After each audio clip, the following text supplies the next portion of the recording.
Alright, guys, welcome back to Game and Compute. We're going to continue with this series talking about e commerce. So, a lot of people, when they think about e commerce, the first thing that comes up is usually thinking about an online store like Shopify or Etsy or something along those lines. But I would say e commerce is anything online where you're selling, we've talked about this, selling either goods or a service. And you can do this in many ways. Um Mostly what I want to talk about here is monetization. So, it's kind of a broad topic because I'm not focusing specifically on any platform. I'm going to talk in general here. But what I can say is when you want to monetize um, on a specific platform, we've talked about before, needing to understand traffic and SEO for that platform. So I'll give some examples of platforms that I've used that I'm familiar with, and I've talked about them often here on um, on the podcast. So this is just my own personal opinions. Everyone has their own experiences. For blogging, I'd say I'm newest to Medium, but I have experience blogging on Medium, um, Blogger or Blogspot, and WordPress to some extent. I mean, I've built quite a few WordPress sites in my own personal history of just trying to even learn how to build sites in the past, like probably in my early 20s or so. It was something that always interested me. So it's something that I really took uh, to learning and, was kind of self taught. Um, so that's basically what I did. I built sites for people for free. Um, but they weren't I think one of them was a blog. The one that I've talked about where my friend was blogging for free. For a gift for him, I built him a WordPress blog. But, I think it was a little complicated because it wasn't really, how WordPress is, how you have to go like to the dashboard and you have to be in the back end and everything. Like, I think he was more familiar with just like, click to post and just keep it like that. Like, he wasn't really trying to do too much as far as the SEO end of things. And, WordPress is pretty powerful, but I th- I feel like for some reason, like I never taught him how to use it, and so it was just difficult. I helped out the same guy's brother with a WordPress site for their robotics club. I think one of my first customers was a lady. She was my friend's mom, and she was starting some kind of healthcare clinic that has been up and running more recently, but I was helping her with this project way back when she needed like a logo and a blog and a website and all that kind of stuff. And we kind of butted heads. Um, she didn't know what she wanted. I think she paid me 2 times, and then there was a third time where I was gonna go and help her, but or maybe she paid me once and then she didn't pay me for the second session or something. And so when she hit me up the third time, I declined because I was like, well, you never paid me. And I was too busy and I was overwhelmed in grad school by that point. I'd already moved to San Diego. It was within one of my first 3 years in San Diego that she connected to me. But before that, when I lived in LA, I was working for her. So this was maybe like 2 years. Maybe it wasn't my third year. Maybe it was my second year in grad school in San Diego. I don't remember. I honestly don't remember. But she hit me up sometime after I had left, and I was kind of like over it because I could tell she didn't really know what her vision was. She didn't even have like the name of her company. Let's say that like the the abbreviation, like the initials. Let's say it was gonna be like medical health clinic, so MHC, and then she was like, "No, I want it to be wellness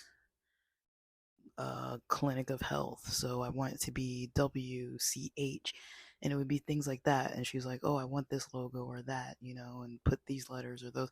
And I was kind of like, "Well, you don't even know what the name of your company is, so how am I supposed to make you logos and a website and all this kind of stuff if you don't even have like the name? Like, I'm going to be having to change everything. Like, you can't brand anything that way unless you have like four different sites, I guess. But, you know, it just was too confusing. She didn't really understand, and I didn't really take the lead on things. I kind of let her tell me what to do, and she didn't know what she was doing. I kind of understood more, but I think it would have helped me to kind of have things out in writing because at that point I wasn't like these services cost me this much or whatever. And at that time, she was paying me like $100 a day. This was probably like 9 years ago or something. She paid me $100 a day for almost like 8 hours of work. She provided lunch, which was a long lunch break, going out to a buffet with her and her family. And so I was working, but she was kind of like over my shoulder the whole time and telling me what to do and what to change and like waiting for me to do stuff. And it's like, that's not really how you design things. That's not really how it works. Like, usually, if you're making mock ups or something, you're not going to have the customer just sitting like right next to you telling you to change everything on the spot. It's like, usually, you have a set limit of things you're trying to do. So, that's like an example of like a service. Um, um, so, other platforms, I've been podcasting mostly. I think initially it was through Anchor.fm. That changed into Spotify for podcasters.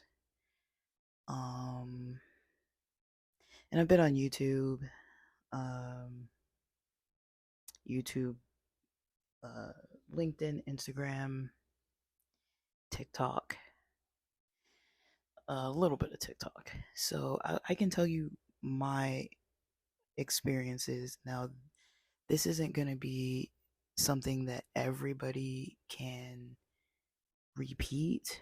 I would say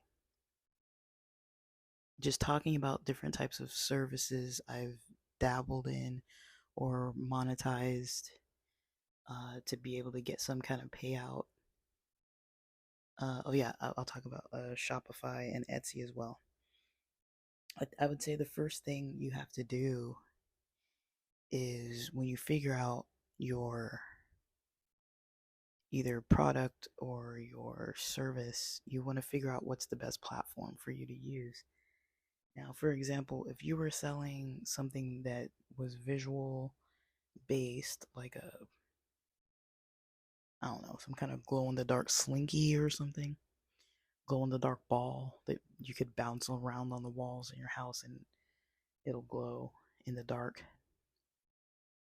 If you're selling something like that, podcasting wouldn't make any sense, right? It's like if I'm just going to talk about something that has a visual appeal, that doesn't make any sense. Blogging about it also might not make as much sense as something that would be more video based, right? On the other hand, if you're talking about something kind of intellectual tips, kind of like I do, you don't have to do it on YouTube. Uh, you can podcast about it. You could blog about it.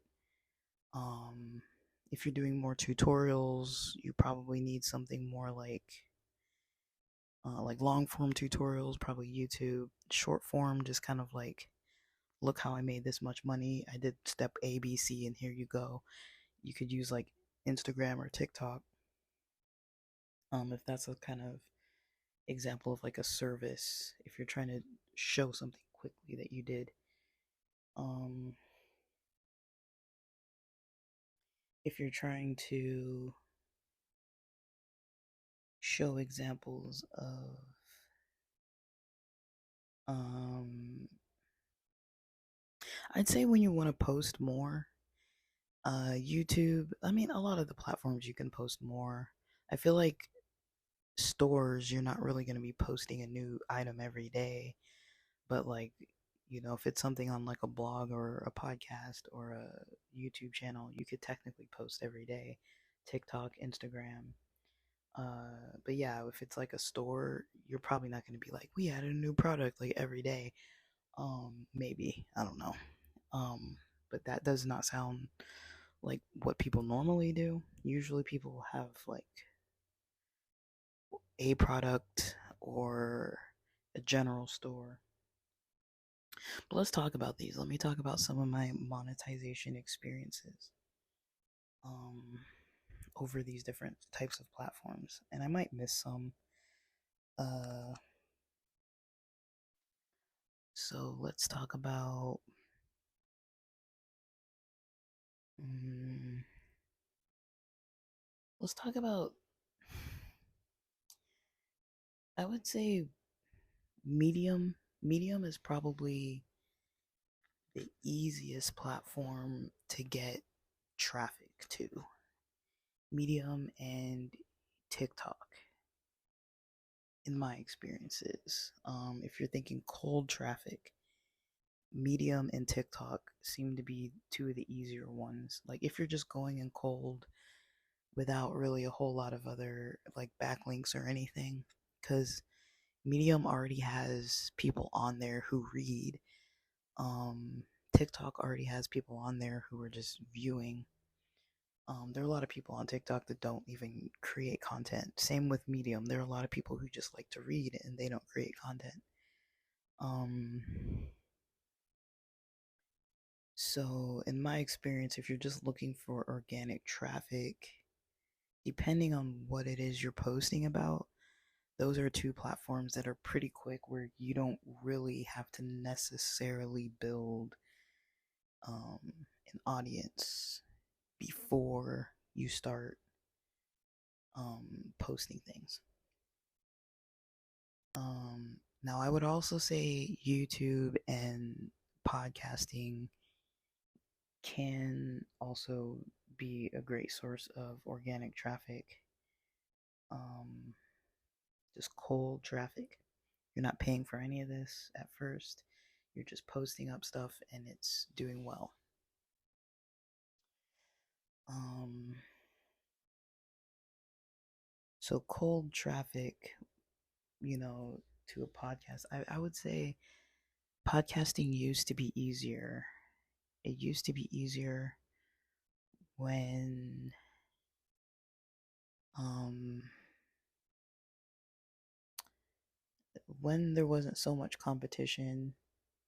I feel like Spotify for podcasters is, I guess, the positive part of it is that you are linked to Spotify so people can find you easily. But then the negative part of it is that you have a whole bunch of podcasts on Spotify. So, in order for your name to be linked, your brand to be kind of linked, on Spotify. I mean, the name of this podcast is Gaming Compute, but that wouldn't necessarily let someone know for sure that we're talking about e-commerce, we're talking about online projects, digital marketing, stuff like that. It's not like in the name necessarily. Um, and so unless somebody knows the name, they might not actually click on it unless unless the podcast is already ranking. So that if somebody types in like digital marketing or something like that, it's one of the first ones to come up. And kind of same with YouTube. It's another type of search engine where you could either search by channel name or by topic. One thing I've noticed on YouTube, and I haven't tried this on other platforms, but one thing I've noticed on YouTube is sometimes when you type in the name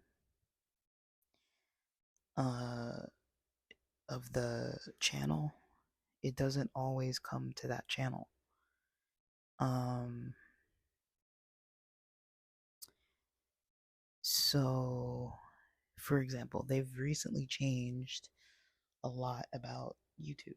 So now when you search, they usually give you maybe 2 or 3 shorts first, and those shorts might not be the name of the actual channel. They might be related. And then maybe it gives you one full video that still might not even be the actual channel you searched. Then it gives you maybe the channel after that with the video, and then you can go into that channel and watch all the other videos and subscribe and everything. And then even past that, you'll have other videos by whoever's channel it is that you typed in. So that's one thing that I don't like right now about YouTube is I feel like they've kind of screwed the organic search a little bit because sometimes other video content is ranking for those titles. I'll give an example. Let me see if it's actually still the same before I actually say this example. Let me type it in on my computer real quick because I just typed it in on my phone, I think. Okay, so this isn't going to be a good example. I think maybe that was the mobile version where that happened. Let me try one more time. So if I go into the mobile app,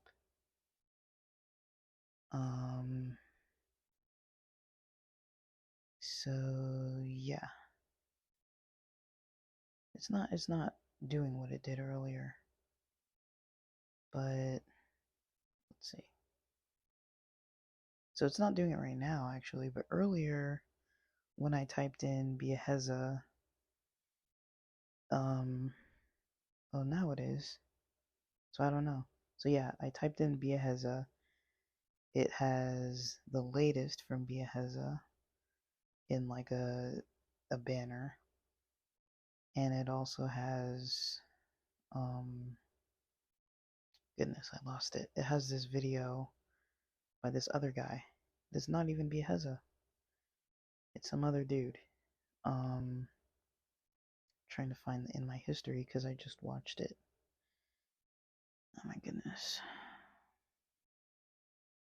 I don't know if I'm gonna find it. So the guy's name is Carl Hustle. Carl Hustle. Carl with a C. And the video is a 3-minute video called I Tried Drop Shipping Bieza's winning, I think it was Bieza's winning product. So that was one of the first videos that actually popped up when I typed in Biaheza earlier. And he's not even Biaheza, he's some other guy. So, but yeah, YouTube is a very powerful resource. Search engine, and so is TikTok. Because people are just on there scrolling around. So if you can make like a 30-second video that has captions, kind of has a little bit of visual appeal to it, even if it is all just like auditory and visual with the words, you can still do fine. With just even uh, pictures, like what do you call it? Um, like stock photos. Um, you can just edit something into CapCut and have a pretty decent video, a small video on TikTok. So, the reason why I'm talking about all these things is because I think what a lot of people don't realize is if you're trying to make sales on anything, you need traffic, right? You need to be in the right platform, right place at the right time, and have traffic. Traffic from people who are wanting to buy. And so, one way to do that is to have appealing content. Another way to do that is to have a lot of free goodies that help people for free. That was probably what helped me gravitate towards Biahez's channel the most was all the free resources he gave out. There are a lot of content creators like that you can actually follow some of the steps that they list online and make some improvements to your own traffic. Maybe you will or maybe you won't make sales, but that's pretty much how I've learned how to build sites is just by following the steps. You know, I learned on Instagram certain content did very well because I went live a lot. I would just go live.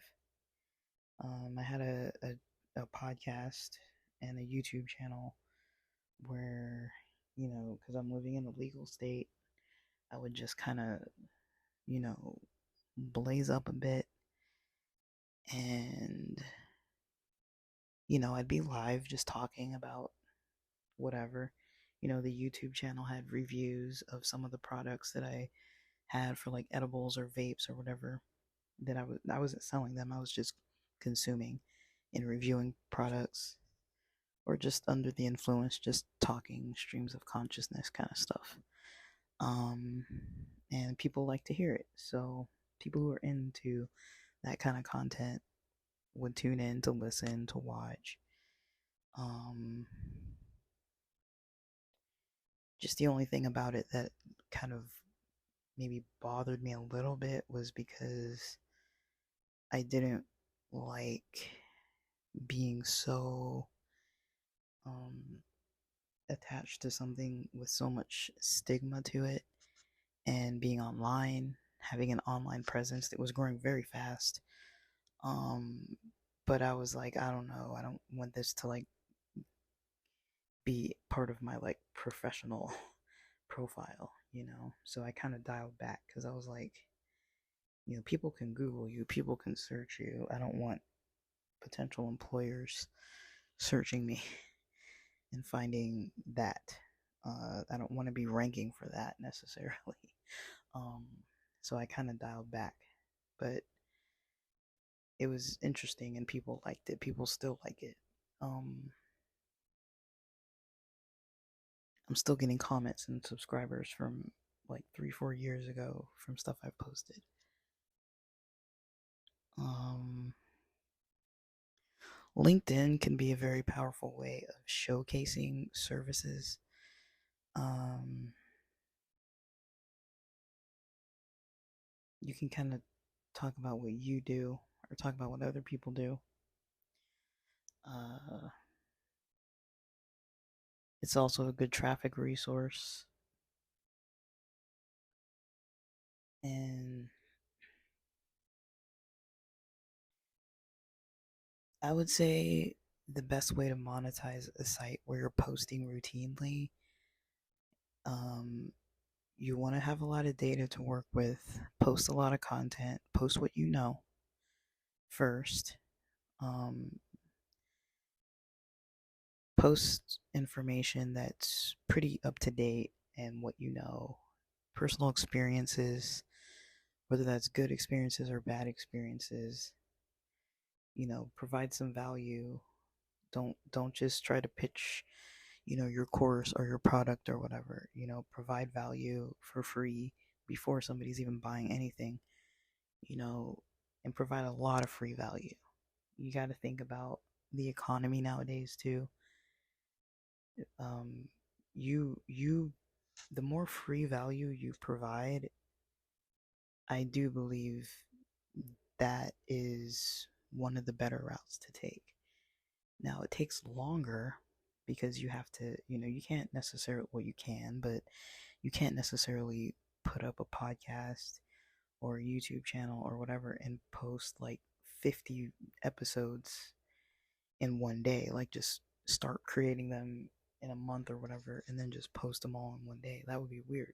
Like, it makes more sense to spread it out over time, even if it's one a day or two a day, whatever that number looks like, um, to be able to post. So that's usually what you want to do.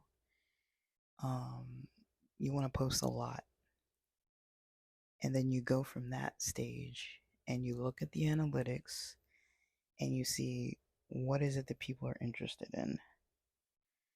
Now, another thing you want to do in the descriptions, anywhere where you can write in a description, in a show notes box, titles, all different types of things, meta tags, whatever it may be. Fill it all in. Fill it all in. You want to fill in everything. You want to write something in all the available boxes. They're there for you to use. You want to even try to provide backlinks sometimes that can help you, even if it's not to your own stuff. You're like, hey, I found this free PDF online that you can download. It helped me a lot. Backlink to that. It might not even be yours at first. It might be somebody else's. Backlink to it. Make your own, backlink to it. Um,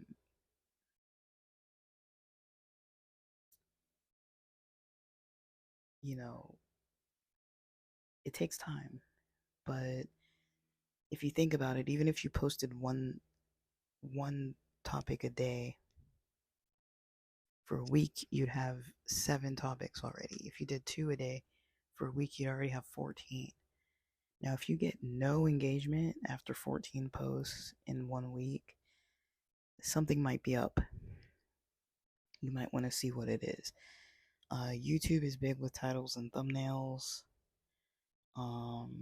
I've seen before my eyes people posting, and I'm like, I thought this was the title, or I thought the thumbnail looked like that. Like, they'll change it within the hour, within 30 minutes. They'll change it if it's not doing well. There's a lot of people, I know Graham Stephan talks about it a lot, how they post and then they wait to see the engagement within minutes, and then if they're not getting enough engagement just from the title and thumbnail, they'll change it.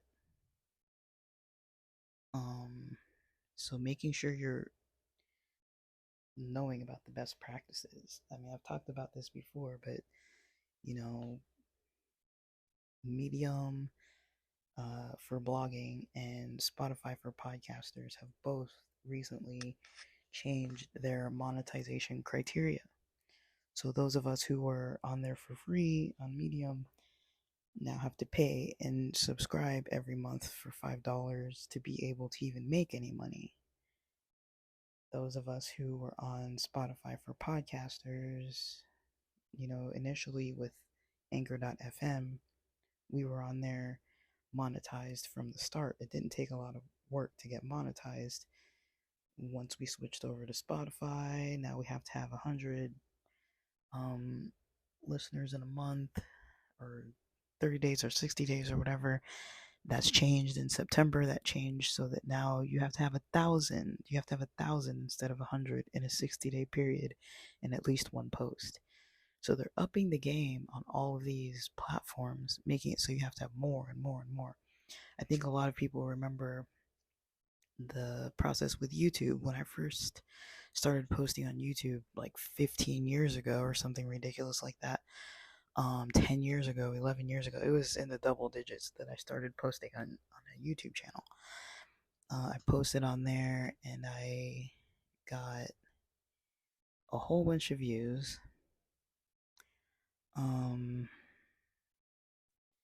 and of those views, I was getting monetized early. I was monetized for just, I don't even think I hardly had a lot of subscribers, maybe like 100 subscribers. I don't know. But there was a point where I was able to post ads, and then they changed it at a certain point where you had to have like 1,000 subscribers or something. Like they changed it, so there were a lot of people who were monetized that they weren't monetized, and now recently they've lowered that criteria again. I don't know the exact number, but as of September 2023, that number is lower than what it was like earlier this year. So it's a little easier to qualify now, but they've changed a lot. Like a lot has changed. Shorts have become a really big thing. Um, there's a lot that's definitely changed. So, I'm not here to discourage anybody. I'm actually here to try and be encouraging. Uh, just start posting. Gary V kind of said it best. Just get online, post, and go from there. See what you need to tweak, to change, to make things better. If you're on one platform and it's not going very well, maybe think of considering opening up, on another platform that might provide equivalent value. It needs to kind of match, right? Like I was saying, if you're trying to sell products, you're not going to be podcasting, about a glow in the dark bouncy ball or something. Like, you're going to actually like talk maybe around the topic, but that's not really how you're going to sell that product. You're going to have like an actual store to sell it.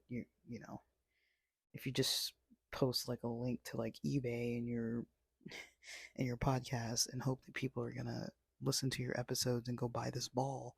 I mean, how many episodes can you really post about some bouncy ball thing? Um, Now, if you're in a niche where you're talking about, maybe you have like an exercise product, maybe it's a glow in the dark resistance band or something. You can talk about fitness, you can talk about health, wellness on a podcast and still kind of pitch your product, right? So that kind of makes more sense. But if you're finding that you're not getting any traffic, one method is to make sure you have other social media channels. So if you're on Spotify or sorry, I meant to say the store, Shopify. If you're on Shopify, for example, and you're not getting any traffic, do you have TikTok? Do you have Instagram? Do you have a podcast? Do you have a blog? Do you have any other site? Even one other site, that can help you to talk about this product, to talk around this product, to be getting some kind of traffic that people are tuning in for that or for that, free content. That's going to get views towards your page. And if people hate the product, they're never going to buy it. It doesn't matter how good it is. If it ships for too long, it's not going to be as valuable. If it costs too much for what it is, like compared to competitors, it's not going to be as valuable. If it's outdated, it's not going to be as valuable. If it seems cheap or has bad reviews other places, it might not even be your place that has bad reviews. If you have no reviews, it's going to be hard to make sales. If you have bad reviews, it's going to be hard to make sales. Don't have bad reviews.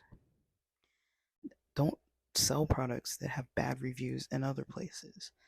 Because if everybody's sourcing from the same Chinese factories and people are like, the buttons don't work, it fell apart, it doesn't charge, you know, if people can't find reviews on your page, they're going to look other places, shop around, see that it's a crappy product, and never come back again. They're not going to buy it from you. Um,